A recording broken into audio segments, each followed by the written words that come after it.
Hello, I'm Bobby Lee, and this is the Bobby Lee Show. And today we have with us a very special guest. His name is Eustace Mullins.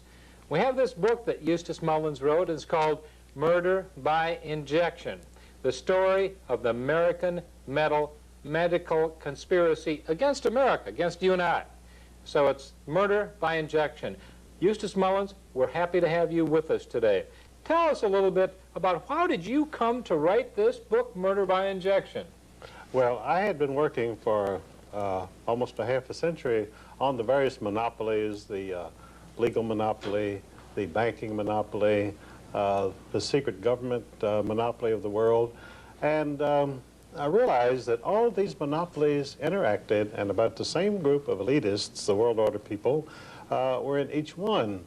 But I had not paid much attention to the medical profession. I thought, well, these are doctors who are curing people. They work in the hospital long hours, you know, and they're probably a public asset. And I thought that simply because I hadn't had any contact with them, fortunately for me. And other people who have had contact with them had a different view. Either they were furious, or they were disgusted, or they were dead. And so this was the status of the people who employed the medical profession in the United States, the average American citizen. And the doctors, during this period, as part of the drug trust and the medical monopoly, had various instruments furnished to them by the other monopolies. For instance, the oil monopoly of John D. Rockefeller at Standard Oil had gone into the petrochemical business, and through extensive research they had developed certain medications which they called wonder drugs, and the public, as they took these drugs, they would wonder what was going to happen to them. That's why they were wonder drugs. Others were called miracle drugs. They were called miracle drugs because if you took them and you survived, it was really a miracle. So this was the contribution of the monopolists to the medical monopoly.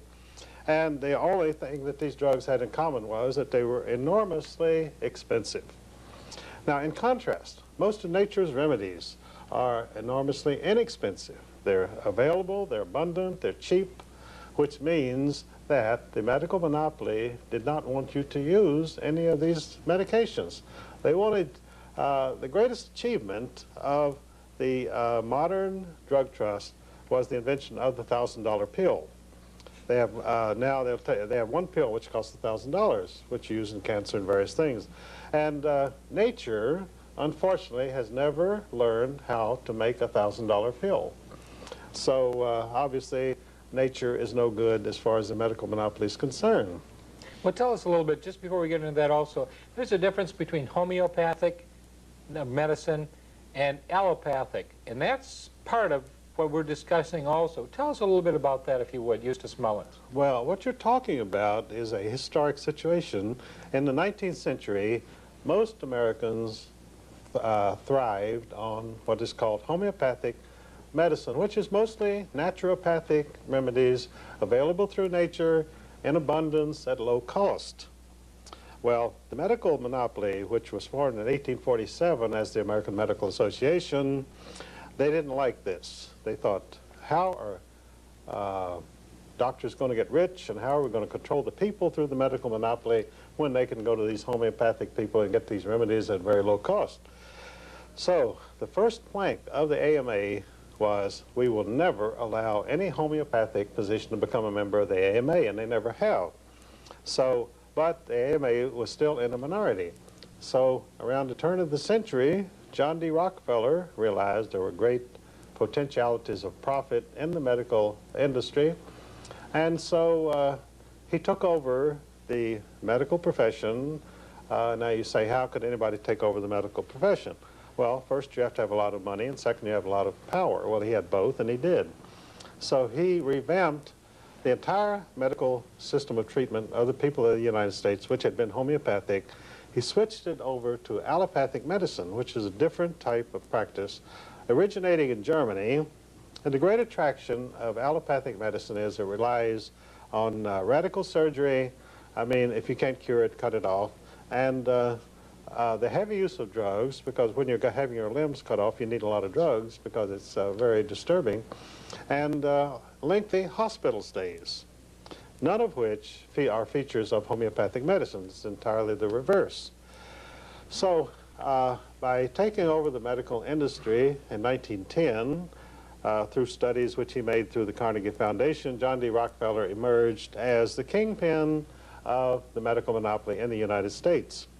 And he now presided over an allopathic system of medicine controlled through every legislature by accreditation of hospitals, control of physicians, control of medications, and which is essentially what we have today. So from 1910, when this change was effected, right to the present day, the cost of health care has multiplied astronomically in the United States to the point where it is no longer available to most American citizens.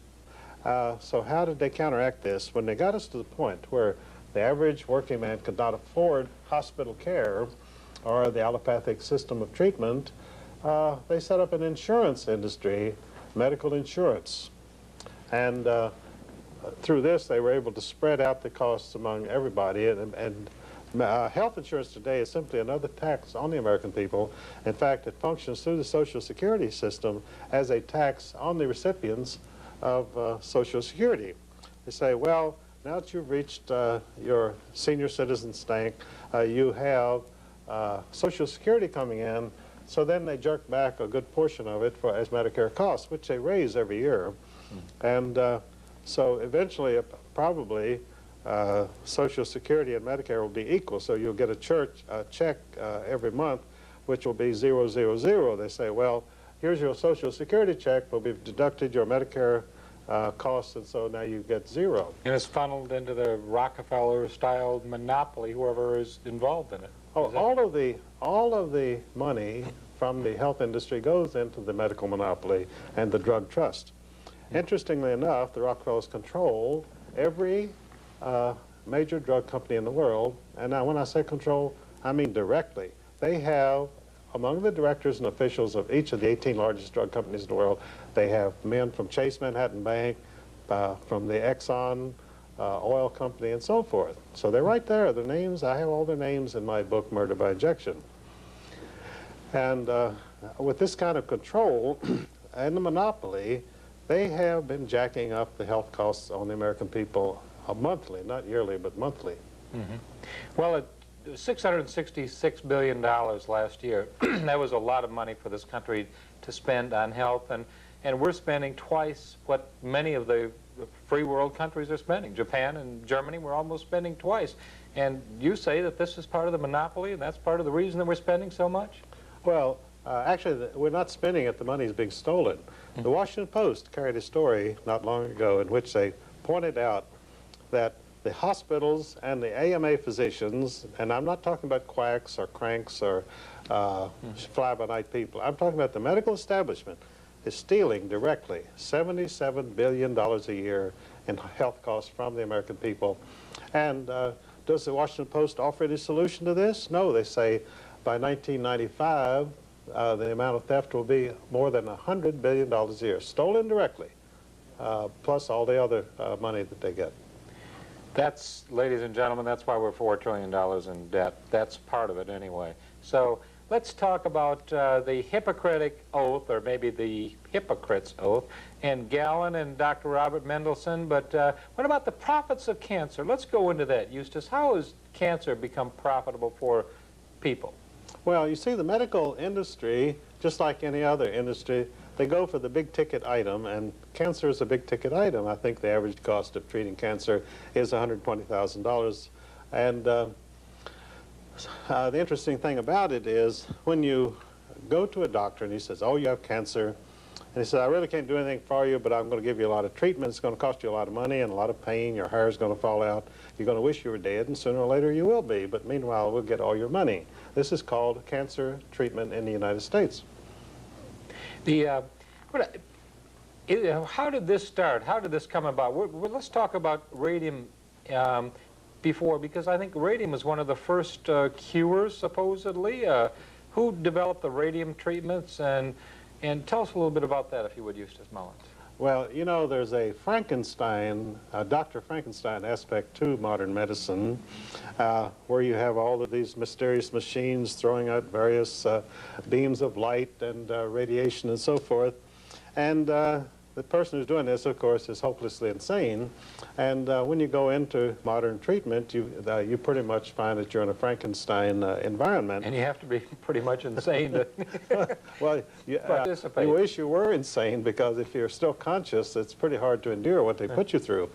And so modern cancer treatment originated with a doctor from South Carolina named Sims. And Dr. Sims apparently he was just a common run-of-the-mill sadist, and he liked to operate on people not because he wanted to cure anything, but just to be cutting them up and, you know, having good, clean fun. And so the people in South Carolina, after they got onto him, they wouldn't let him touch them anymore. So he was reduced. He had to go and buy a slave girl. This is before the Civil War. He had to buy a slave girl for $500 so that he could cut her up. And then the people in the area were so outraged by what he was doing that they ran him out of town. So he went to New York, where his peculiarities would be less obvious.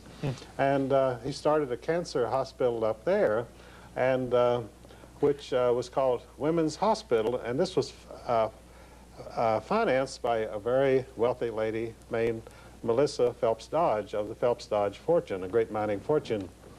And so he ran this hospital for a while, and again the rumors started to creep out that there was a lot of torture and sadism going on in this hospital. I mean, you know, he didn't give up all of his fun just because he went to New York. That's where you go to have fun.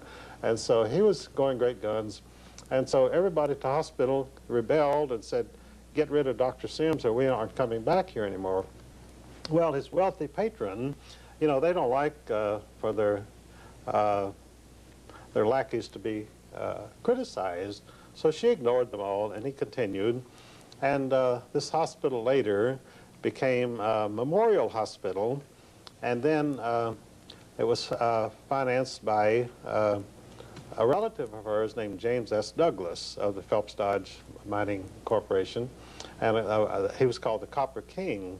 Well, in his mining interests in Arizona, he had come across a lot of uranium, which he also mined, and he became fascinated with the possibilities of radium as a treatment of various diseases. So he experimented on his wife and daughter until they both died of radium poisoning, and he continued to experiment on himself, and he also died of radium poisoning. And so Memorial Hospital then was continued.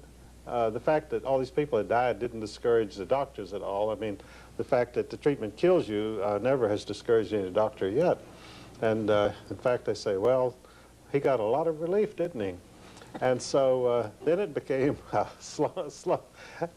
from Memorial Hospital, the name changed to Sloan Kettering after the great two automobile manufacturers, Alfred P. Sloan of General Motors and Charles Kettering, who invented the battery and the electrical system of the automobile. And their fortune was funneled into this Memorial Sloan Kettering Hospital, which became the center of cancer treatment of the entire world. I call it the Cancer Mausoleum there in New York City. And it looks like an old Egyptian mausoleum. So even though it had the names of Sloan Kettering on it, it was taken over entirely by the Rockefellers. Lawrence Rockefeller's on the board, and various of their people from Chase Manhattan Bank. When you read, and I have the list of directors of Sloan Kettering in my book, each one of them has a direct Rockefeller connection. All the cancer treatment in the United States stems from the work done at Sloan Kettering. And it's still principally based on radiation and on chemotherapy and radical surgery. And in fact, they had one treatment there which consisted of chopping the whole lower part of the body off on the theory that that would stop cancer. Well, everyone they tried this treatment on died, so Well, it stopped cancer, right? well, they say the operation was successful, but the patient died. That's modern medicine. And like they say, you lose a few and you win a few. Anyway, Sloan Kettering is the great cancer hospital, and the fact that it goes back to this lunatic named Dr. Sims doesn't bother them one bit. Well, tell us a little bit about the difference today. What is chemotherapy, and can chemotherapy be helpful under certain circumstances? Well, the theory behind all cancer treatment of the medical monopoly and the drug trust is that you destroy the offending cell. A cancer cell is a cell which supposedly has run amok and begins to grow wildly throughout the body and just shuts off normal cells and kills them, and that's how you die of cancer. Well, this approach, which is strictly allopathic, says you've got to destroy that offending cell first through radiation, and you burn it out, which means you burn up everything around it also, but that doesn't discourage anybody. And secondly, through chemotherapy, you find some very strong chemical which can be injected into the body. It'll go right to the offending cell and destroy it, and of course it also destroys everything around it.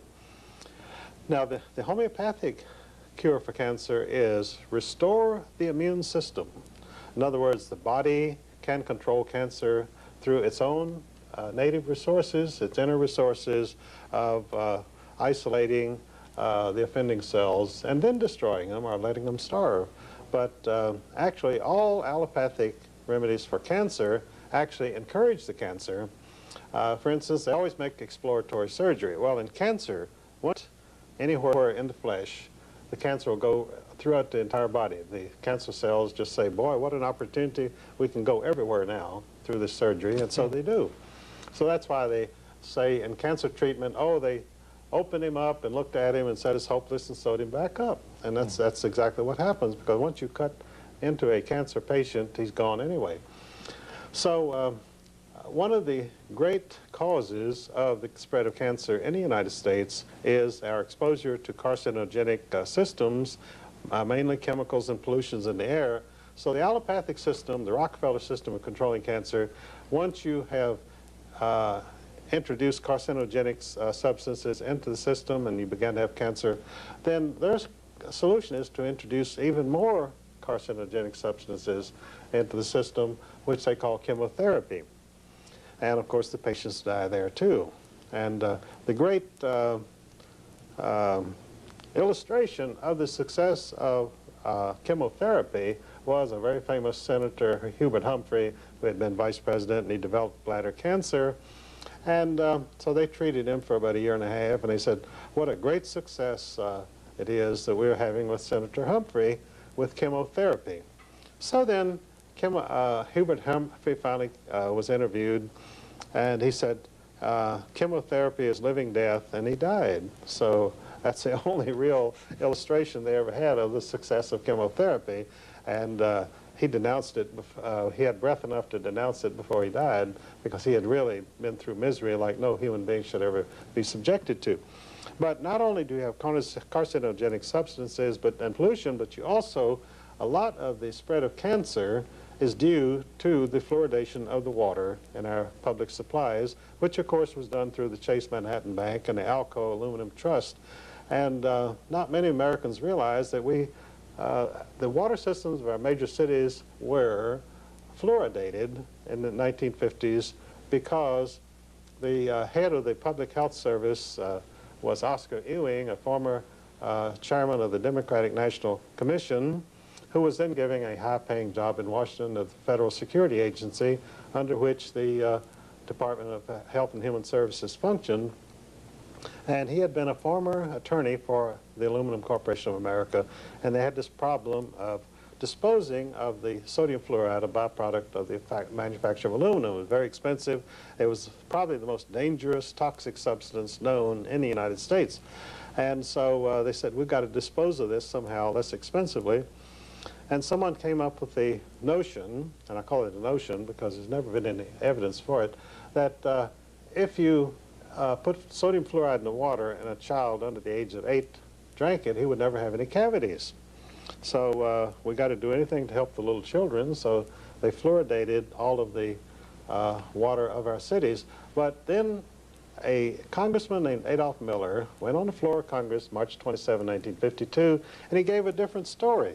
He said there are no studies which show that sodium fluoride does anything for anybody, but he said, I did find that Oscar Ewing received a $775,000 bribe from the Aluminum Corporation of America to enforce sodium fluoride fluoridation of water in every major city in the United States.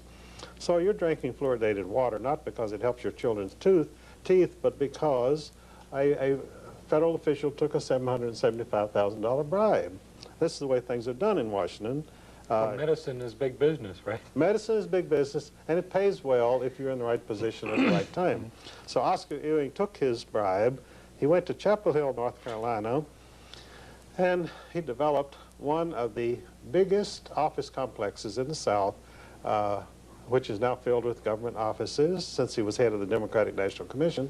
It's called the Triangle Research Corporation, and it made him and his family wealthy beyond their wildest dreams. That $775,000 was parlayed into a $50 million research center, owned entirely by the recipient of this bribe. So he got the research center, and we got the fluoridation. And the fluoridated water, one of the effects of this on the human system is it damages the immune system. In other words, your immune system, if you have been drinking fluoridated water over a period of time, 2 years or 10 years or so what, it loses its effectiveness. So it's no longer able to combat illnesses, particularly pernicious diseases and ailments like cancer. And AIDS also stems directly from the fluoridated water. Most of your AIDS victims came from large cities which had been the first to fluoridate the water. So because of the immune system, it made it affected more the immune susceptible? system, more susceptible to AIDS. Now, the AIDS virus supposedly attacks the immune system, but the immune system has already been under attack for a long time from the person who's been drinking fluoridated water. So really what has happened when you get HIV virus is that it attacks an already weakened immune system. And so this is the real explanation of AIDS, and not because a little green monkey supposedly got together with a woman in the heart of Africa in some village, and suddenly everybody came down with AIDS all over the world. But, you know, the drug trust figures tell them anything, they'll swallow it because we've got the media and we tell them this. Well, we've been swallowing enough drugs for a long time. Well, we have indeed, yes. Yeah, it's like we have been perpetually drugged over the last 50 years regardless. But the drug trust and the Rockefellers, their treatment for cancer is called the cut, slash, and burn technique of curing. And of course, it's sure death. It's a slow death. I mean, it's like the old Indians, you know, when they would capture you on the frontier in the early days of this country, and they would stake you out and torture you for 4 or 5 days, or as long as you could last.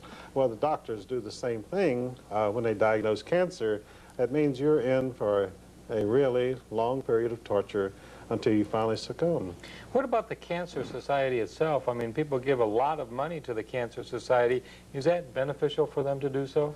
Well, they have these annual cancer drives in which the people in all the small towns of America are forced to go out and collect money for the American Cancer Society, and I describe that as the little people collecting money for the big rich. American Cancer Society is a big rich organization, and if you remember that it was founded at the Union League Club in New York City, the wealthiest club in New York, by John D. Rockefeller Jr. See, John D. Rockefeller Jr. was a great philanthropist, and he said, we're going to do something about cancer, so I am founding and I'm putting up the money for the American Cancer Society. See, the Rockefeller family has had a long-term commitment to cancer. See, the founder of the dynasty, old John D.'s father, William Rockefeller, was a carnival sideshow barker who sold bottles of mineral oil for $5 a piece, and he advertised himself as the great cancer specialist. And so he sold these all up and down through Pennsylvania and Ohio when he wasn't running from the law, because he also was a very famous horse thief, and he also had 18 warrants out against him for rape. So just a very colorful character. And so John D. Rockefeller, his son, was just the opposite, because he was so horrified by his father's escapades that he led a very bourgeois life, very quiet, very good family life, and devoted himself to making money. But he found out that at least his father had one asset, and that was that making money through cancer cures was a surefire thing. So the Rockefeller family today is the dynasty which is behind all the cancer treatment in the United States through the Sloan Kettering Cancer Mausoleum of New York City. Well, what would you do, Eustace, if one of your very, very close relatives or friends had cancer? Would you just, where do you go? Do you go to the hospital? Do you have a checkup, or do you eat apricot juice, or what? Well, I have a relative who has cancer, has had it for 5 years. And unfortunately, he went the whole route. First, he had 25 radiation treatments. Then he had 34 chemotherapy treatments. And, you know, and the cancer spread to his bones, because none of these things do anything to stop the cancer. It causes you a lot of misery, but it doesn't really affect the cancer. So he's had quite a difficult time of it. Do you mean to tell me that chemotherapy really doesn't help, or can it help, or can't? I mean, is there any way? I mean, what about what about surgery? And you're saying that there's no way. Cancer, I mean, if you cut the area that's cancerous out, doesn't it have a stopping action? Or? Well, you'll see feature stories in the press constantly where some individual somewhere, they found somebody who did have cancer and who had this treatment, and so now they proudly announce the cancer is in total remission. In other words, there is no cancer there. And unfortunately, this is what the medical monopoly itself calls anecdotal medicine. In other words, you tell a story about something that happened to your grandfather or your nephew or somebody, and that the cancer went into remission.